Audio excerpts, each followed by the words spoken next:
guys, welcome back to my channel, and for today's sit down video is I'm gonna talk about my annulment update. So pagkahaluin ko na lang yung yung mga salita. Magtataglish na lang din ako dahil yung banana ko hindi nakakaintindi ng Bisaya at saka Tagalog. May mga konting naintindihan, but then hirap pa din. So I had my annulment hearing last month. So I actually took a video about it, but then after editing and after uploading, and then when I review or watch the video, when I uploaded it, that's when I realized na I mentioned names there which is not yung mali ko. So I deleted it right away dahil doon tayo ma-foul tayo. Anyway, pagpasensyahan na yung salita ko dahil nabubulol pa rin ako sa braces ko. So hindi pa rin ako comfortable sa sa pagsasalita ko dahil I'm feeling awkward pa rin sa sa braces ko.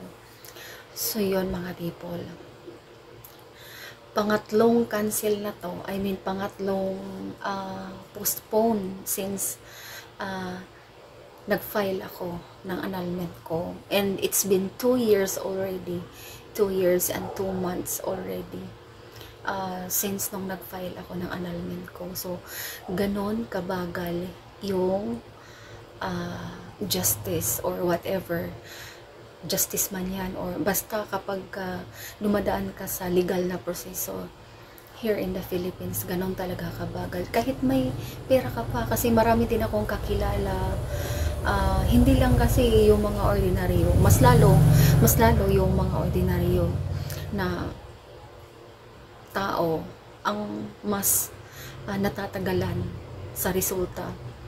At saka in my case, medyo medyo swerte ako dahil nakahanap ako ng matinong lawyer, mabait, hindi demanding. Hindi siya kagaya ng ibang lawyer na talagang nagde-demand agad on the spot yung cash na hinihingi nila. Pero oo, yun yung nangyari doon sa unang lawyer ko nung nag-file ako ng legal separation. On the spot talaga yun yung hinihingi niya na 40,000 pesos, which is overpriced, they told me. So ang nangyari, dahil sa ang daming pending cases simula nung pandemic, kaya nagkaganito. Noon daw, nung mga wala pang pandemic, dahil dire-diretso yung hearing nila, di ba tuloy-tuloy kasi wala ngang pandemic, walang mga aberya. So pinakamatagal nila 2 taon, tsaka yung iba aabot ng 1 year and 8 months, 1 year and 10 months, tsaka ang sabi ng lawyer ko, pinakamabilis daw talaga before the pandemic was 8 months. 8 months lang, tapos na yung annulment, lalo pagka may pera ka or kapag fully paid yung lawyer mo. Yun yung sinasabi.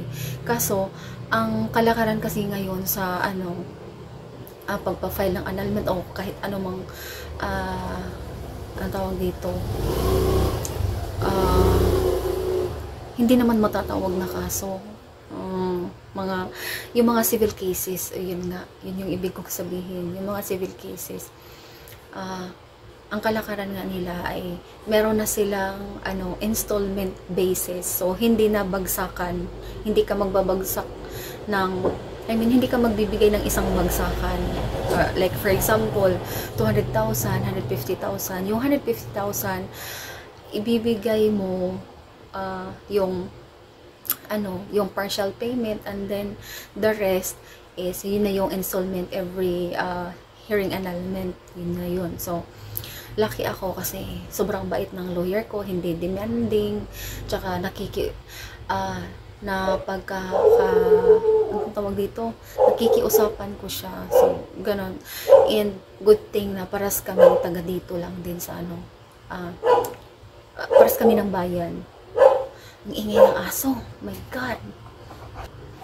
Maingay yung aso. Tapos may mga dumadaan kasi, tawag dito na yung room ko, yung kwarto ko, tapat talaga siya ng driveway. Lahat yata ng unit dito, nakatapat talaga sa harap ng driveway yung room. So ayun nga mga people, sobrang na-stress ako. Kasi nga, ang nangyari, nakatatlong, postpone. And then, yung first na postpone dahil, wala yung judge. Second is na postpone dahil yung tawag dito, yung witness ko hindi siya nakuhanan agad ng statement or hindi siya na-interview agad. Yung witness, iba kasi yung witness doon sa magsisimula pa lang yung pagpa-file mo ng annulment kasi first thing I did was kumuha ko ng 2 witnesses and then yung sarili ko. So kami yung in-interview ng lawyer at saka nung psychologist. And itong sinasabi ko na witness, siya dapat yung witness ko na isasalang doon sa courtroom. And siya yung pinsan ko. Pinsang buo ko, first cousin, as in. Hindi naman siya napilit, hindi ko siya pinilit. Talagang, nung sinabi ko, kasi yun yung, ng brother ko na, si na lang. Tapos, nung kinausap ko siya, nag-oo agad siya. So, expected ko na, pagdating ng araw, nung sinet ulit yung hearing, nag-expect ako na sisipot siya kasi nga siya na yung na-interview, nakuhaan na nga siya ng affidavit.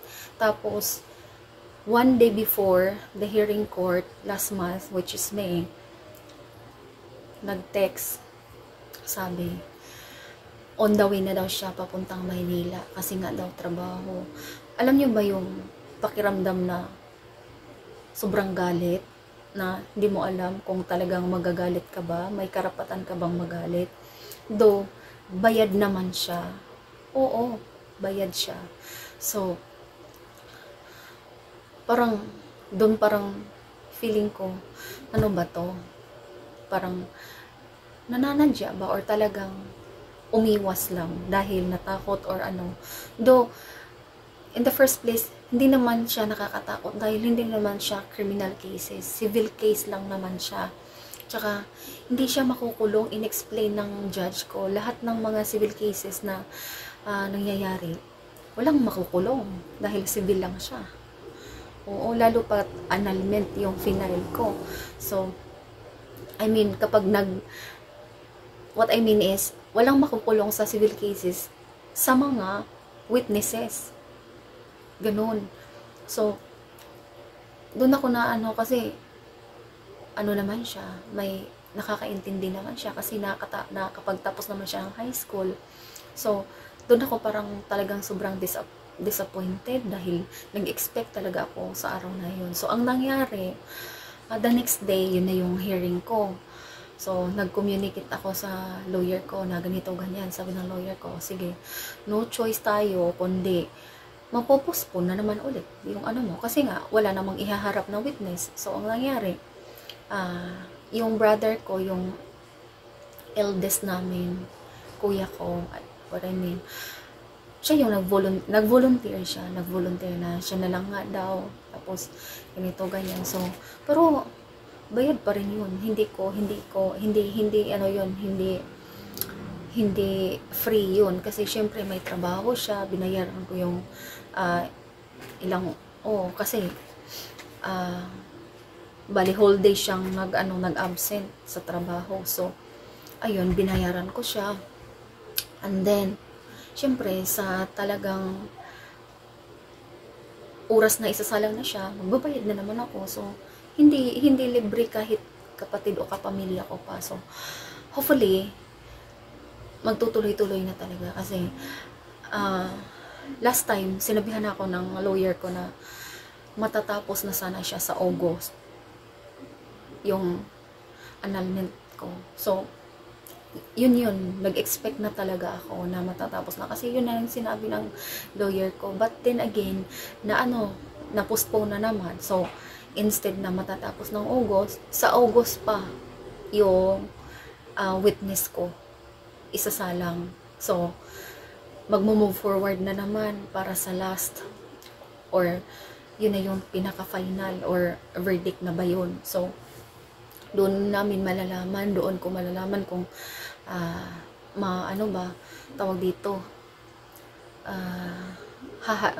dito yung verdict nga. So minsan natutulala ako kasi nga ako ngayon sobrang busy, halos araw-araw, tsaka minsan nagtatrabaho ako 6 days a week. So pag iniisip ko yung trabaho ko, sobrang nakakapagod kahit 8 hours a day lang kasi nga more on physical siya dahil ang tawag dito, hindi naman siya yung nasa mall na nakatayo ka lang, maghihintay ka lang ng customer. Yung trabaho ko nasa hospital. So kapag nurse assistant ka, lahat ginagawa mo o pwera na lang sa pag-i-inject, ganon. Yun lang yung hindi namin ginagawa, yung nag-i-inject. So lahat na yun, pag-asikaso sa lahat ng pasyente, lahat ginagawa namin. So talagang parang subsub talaga sa trabaho yung ko. So ayun mga people, tapos na-stress pa ako, kaya minsan affected yung ko. Hindi naman affected yung trabaho ko kasi kapag may personal struggle ako, may personal problem ako, hindi ko talaga dinadala sa trabaho. Iniiwasan ko kasi buhay yung inaalagaan namin. Oo, buhay yung mga nakataya doon dahil isipin nyo naman, minsan sa isang araw meron kaming 50 plus na patient, 60 plus, pinaka-konti na yung 20, ganon, pinaka-konti na yung 20 plus. So isipin mo yun kung hindi ka magseryoso sa trabaho mo, yung mga nakasalalay doon yung buhay nila. So as much as possible, hindi ko talaga dinadala yung problema ko doon, lalo na pagka meron kaming argument ng banana ko. Ang ginagawa ko lang is nag-o-offline ako. So ganon. And then nalaman ko din last month lang, kasi nung nag-usap kami ng lawyer ko pagkatapos ng interview ng kuya ko, kasi siya nga yung witness ko, meron siyang sinabi na sikreto para sure ball o sigurado or sure na talagang na mag-grant yung annulment ko. Kasi nga sinabi niya na sa ibang mga lawyer na may mga hinahawakan na mga annulment cases, may mga nadi-deny or hindi na-approve dahil wala silang ganito ganyan. Hindi ko pwedeng banggitin, hindi ko pwedeng i-reveal sa ngayon, pero yun yung sikreto, sabi ng lawyer ko. Ganun, gagawin natin yan para hindi na tayo, kasi andito na tayo so itudo na, ganun. So ayun, i-reveal ko yan after na, kapag na-approve na talaga. Pero ako talaga 100% talaga yung tiwala ko sa lawyer ko, and positive talaga ako sa mga ginagawa ko. Kaya siguro ako binibless ni Lord dahil yung ginagawa ko lahat, yung tawag dito, seryoso talaga ako, dedicated ako sa trabaho ko or sa relationship, ganun ako. So ayun mga people, ang haba-haba na ng oras ng pag-update ko. Tingnan nyo, 14 minutes na. So kasi kailangan ko talagang i-explain. So saka ko na lang i-reveal yung sikreto kung paano mag-grant. Kasi yung iba talaga, alam ko din, bago ako sinabihan ng lawyer ko, kasi may nakausap din ako na mga kliyente na iba din yung lawyer nila. Kasi doon, sa courtroom, sa labas pa lang, magkikita-kita na kami doon. Tapos, syempre, magkakausap, magtatanong, ganon. So, makikita sa kalahating araw, may 10 na court hearing. So, 10 court hearing sa kalahating araw from 2 p.m. until 4:30. So, 10, isipin nyo yun. So, ang dami namin doon nakapila, yung mga pangalan namin doon nasa bulletin board.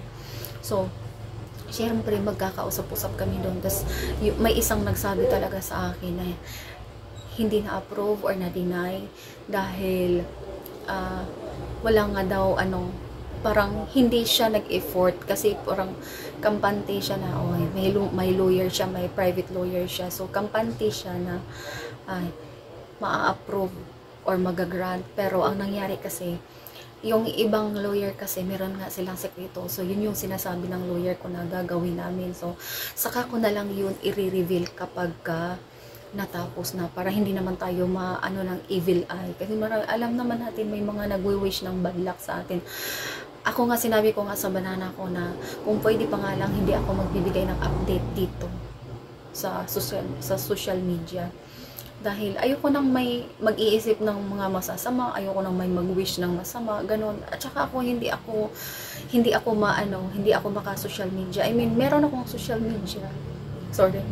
Meron akong social media, but then, ginagamit ko lang siya sa pag-communicate sa mga anak ko, or meron akong Facebook, but then hindi ako nag-a-update. Doon lang ako kapag may mga picture na tinatag sa mga kasama ko sa trabaho, ganun lang. Pero yung weekly nag-a-update, nagpo-post, wala.